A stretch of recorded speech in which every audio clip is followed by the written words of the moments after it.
counselor coach for another 30 years. That puts me up around 60 plus 25 through grad school.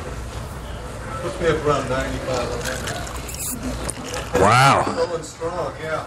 Going strong, Michael. He married Moses. Everyone has this nice little bit they give about what they do, and I just, ever since I was about, that big, I always admired people who knew what they did. I thought it was so cool. Anyway, I'm very happy to be here. And I do travel south. I get inoculations when I go down. And all the way from Pflugerville. Wow. Wow, Joe. That was a trek. Whew. I took 4 different highways to get here. Good afternoon, Joyce Michaels, Austin Custom Errands. We do a lot of different things to give people time to have quality time to spend with their family and friends, have fun, or work and make money so they can do whatever it is that they want to do. And it can be really simple, like waiting for Canada, or about as complicated as you can think of. And sometimes things are just a little bit off the wall, and those are the really fun things. Shipping a $200 pizza. Shipping $200. Joyce Michaels, Austin Custom Errands. All right. My name's Herman Hollers. From Round Rock. I do investments. Basically, I've got software that can go out and find either buyers or sellers. So if anybody needs leads, anything like that, I can pull them up and give those to you.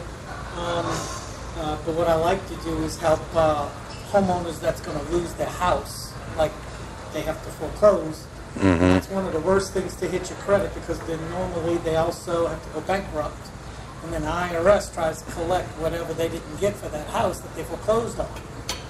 And so I like to help them the most, although I can help anybody sell a house without a realtor. And do flips on houses or the paper. I prefer dealing with the paper. I've got investors that look at anything, so. All right. Anybody got a lead? Yeah, what's your name? Deal? Herman Hollers. Gabriel Reyna, originally from Austin, went to San Antonio for 9 years. Now I'm back in Austin, so just really want to get in front of as many people as possible. I own a personal assistant and concierge companies, similar to Joyce's. I also got into reverse wholesaling, so the investment, buying properties, selling properties, it's kind of fairly new to me. All right. Linda, are you going to introduce yourself? Well, I'm here just to know more about podcasting, but I'm Glenda Facemeyer, and I think I'm in the wrong meeting. Is this all real estate? Well, it's a huge real estate one, but it's a mixed group. Entrepreneurs, filmmakers, movie makers, a couple film people over here. Most are real estate. So. What do you say you do? I mean, Linda. I'm in film, and I'm behind the camera. How's that? Yeah. Right, yeah, okay. She's pretty famous, so. Oh, yeah. Yeah, I've heard of it. All right, you guys. My name's Jacob Boker with Media Exponentially. I do marketing, advertising, and telecommunications. We also do real estate investment and podcasting, and a little bit of everything. This is the real estate week, so what we're going to come do is talk about real estate. I do a lot of marketing, advertising. My wife is getting her license now. My family's been doing real estate investment my whole life, pretty much all their life. They have probably a portfolio of probably close to $100 million of real estate altogether. Most of it's commercial, long-term holds. So my specialty is more or less marketing, advertising, and strategy. So what I want to try to do is talk with you guys a little bit about how you guys can optimize or maximize what you guys are doing, if it's either buying, selling time, books, whatever it is. Michael, marrying people. So I could go on a subject, or I like to try to keep it open to you guys to try to talk about the things that are important to you and try to figure out how to, optimize what you guys are doing. I know last week we were talking about how to structure your, sales team for your stuff. We could talk about that a little bit more. I know we have investors, contractors. Everybody's always thinking, how can I maximize what I'm doing? How can I make more money? How can I do less work and, make more profits? So That's what I like to try to specialize in. My wife says me talking about business or marketing I just can't shut up about, so I figure it's a good time to come here and let you guys ask as much as you want. Then maybe I could go home and give my wife a little bit of a break. So anything out there that people are dealing with, challenges? I know this gentleman, you were saying that sometimes, the market's up and down. What's the, how do we reach that pinnacle point in, real estate investing or whatever we're doing? We have to kind of diversify our assets and our investing a little bit too. What type of investment do you do mainly? Well, last few investment I had was buying, rehab, and turn around sell. So, Pretty much buy and flip? yeah. So I'm pretty much looking down to similar to what you were doing, in that general area. Still looking for houses I could buy, rehab, and flip. Yeah, we do buys and flips, just depending on the people that call. At the same time, we also take over leases or take over, not leases, but mortgages for people, just depending on their situation. If they're getting behind on them, we get pretty much either come take them over. We work with some investors that are NFL players that have a lot of money. Some people are just trying to get in the market. There's some people that we work with that they pretty much just raise all their credit lines or line of credit.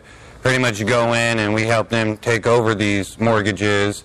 Usually they have to float it for 60 and 90 days, little to no construction cost on it. They go in, maybe do a little paint, some other stuff, put it back on the market within, 30, 60 days, and then hopefully sell it. It's a pretty competitive market.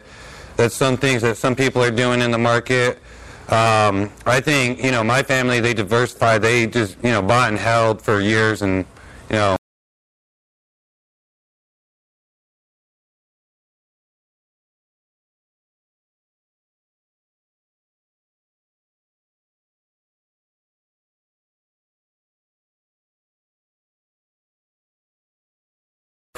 we turned into farmland, just put some either animals, farm. Some, we have a lot of, a couple apartment complexes we lease out, but we're not that big on residential leasing just because it's just more of a headache than it is, I guess, profitable. Especially in Austin, I guess it depends on the market. Sometimes you have longer term markets, but it seems like the market in Austin, if you're in a leasing market, they only want to do it for a year or two till they can get into their own house or till their house is being finished built or whatever, or being finished built, and then boom, they want to kind of leave, then you have to deal with somebody else. Some tenants are good, some tenants are horrible. We like to do more commercial because as far as residential compared to the residential, you are responsible for everything as the landlord. On the commercial side, the tenants are responsible for everything. If the AC goes out, if there's a problem with the electrical, if something's wrong with the building, it doesn't matter what it is, they're responsible for it and they have to pay it. They also pay all your taxes, they also pay, all the common area insurance and everything too, to where you're the homeowner, you have to carry all that. Those are more overheads and expenses than a lot of people want to carry. Plus, it's just dealing with the tenants coming in and out. If you had a tenant that was going to stay there 5 or 10 years, which we do have some in California because that's more like a long-term renter's market compared to Austin. People are going in there and they go rent for 5, 10 years, whatever it is, so you could go actually have some residential properties and rent those out. Austin, on the other hand, it could get a little tricky. So, I don't know, do you guys have any specific questions?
taking that property and flipping it as quick as possible, not holding on to it just because it is a flip or whatever.